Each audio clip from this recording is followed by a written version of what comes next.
नमस्कार किसान साथियों, एक बार फिर से आपका स्वागत है आसान खेती यूट्यूब चैनल में। दोस्तों, जैसा कि हमने आपको बताया था कि हम आपकी खेती को आसान करने में मदद करेंगे, तो उसी कड़ी को आगे बढ़ाते हुए हम आपके लिए एक मुनाफेदार फसल लेकर आए हैं, जिसकी मदद से आप 55 से 60 दिनों के अंदर 1 से 2 लाख रुपए प्रति एकड़ तक कैसे कमा सकते हैं।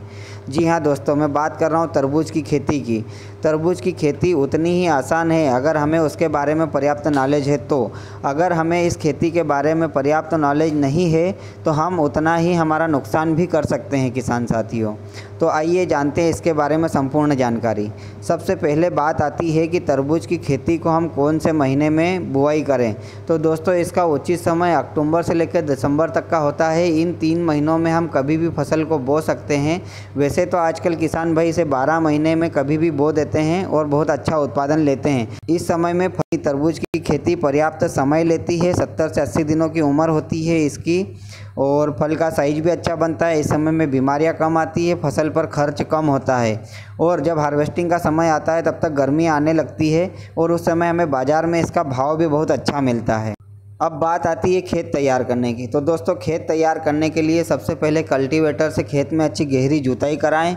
जुताई अच्छी गहरी हो जाने के बाद में ज़मीन को रोटावेटर की सहायता से अच्छी मिट्टी को भुरभुरी कराएं। मिट्टी भुरभुरी अगर अच्छी होती है तो उससे हमारे बेड की क्वालिटी और बेड की ऊंचाई बहुत अच्छी बनती है।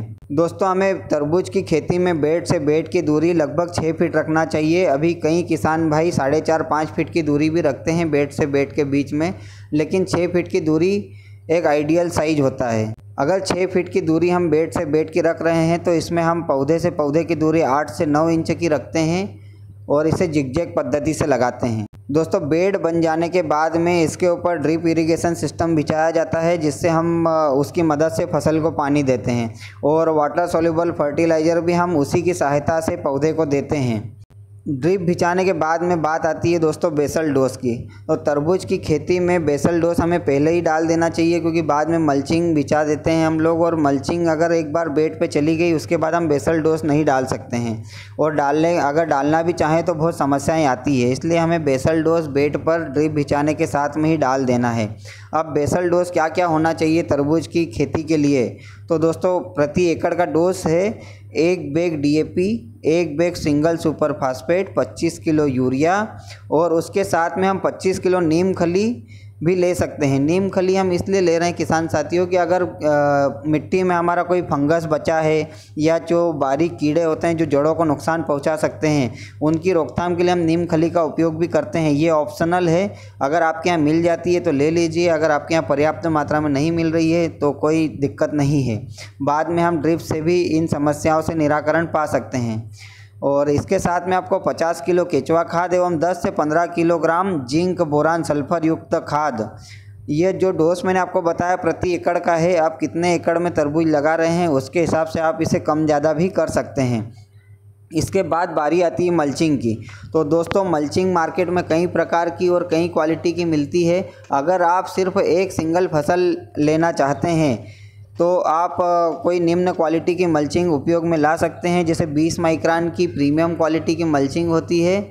ये आप इसका उपयोग कर सकते हैं, जिसकी चौड़ाई करीब 1 मीटर होती है और लंबाई 400 मीटर होती है। दोस्तों, इसके बाद में अगर आप एक ही बेड पे एक ही ज़मीन पर अगर 2 फसल लेना चाहते हैं बिना जुताई करें, तो उसके लिए आपको थोड़ी अच्छी क्वालिटी की मल्चिंग लगाना पड़ेगी। तो उसके लिए कम से कम आप 25 माइक्रोन की मल्चिंग लगाएं और प्रीमियम क्वालिटी की ही लगाएं। तो इससे क्या होगा कि आपकी मल्चिंग जल्दी ख़राब नहीं होगी और कम से कम 2 फसल तक आपको ये साथ दे देगी। अब दोस्तों, बात आती है बीज की। तो बीज तरबूज का क्या होता है दोस्तों, एरिया के हिसाब से चलता है। अगर आपके यहाँ कौन सी वैरायटी अच्छी है आप पता कर ले और उसी वैरायटी का चयन करें जो हमेशा आपके यहाँ कॉमन है और जिसका अच्छा उत्पादन मिलता है। तरबूज में आप नई वैरायटी के चक्कर में ना पड़े, नहीं तो आपका नुकसान भी हो सकता है।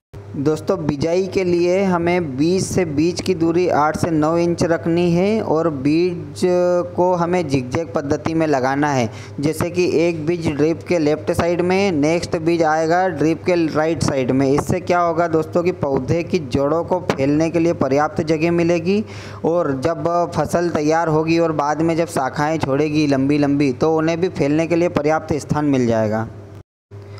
अगर यहाँ पर आपके बेड की चौड़ाई 6 फीट से कम होती है तो हमारा जो बीच का गैप है वो जल्दी फिल हो जाएगा और बाद में स्प्रे करने में बहुत समस्याएं आती है दोस्तों। इसलिए बेड से बेड की दूरी कम से कम 6 फीट रखें।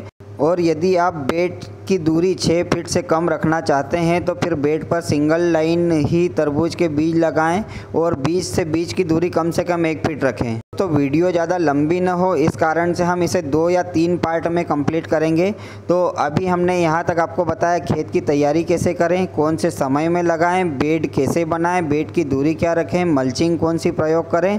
अब अगली वीडियो में हम आपको बताएंगे कि तरबूज में कौन कौन से खाद चलाएँ, कौन से समय पर कितनी उम्र पर कौन सा खाद देना है और कौन कौन सी दवाइयों और फंगीसाइड का उपयोग करना है। तो जल्द ही मिलेंगे दोस्तों नेक्स्ट वीडियो में। तरबूज खेती का पार्ट 2 देखने के लिए अभी चैनल को सब्सक्राइब कर लें दोस्तों। जैसे ही हम वीडियो डालेंगे तो आपको तुरंत लिंक मिल जाएगी और आप हमारा तरबूज की खेती का पार्ट 2 आसानी से देख पाएंगे। धन्यवाद।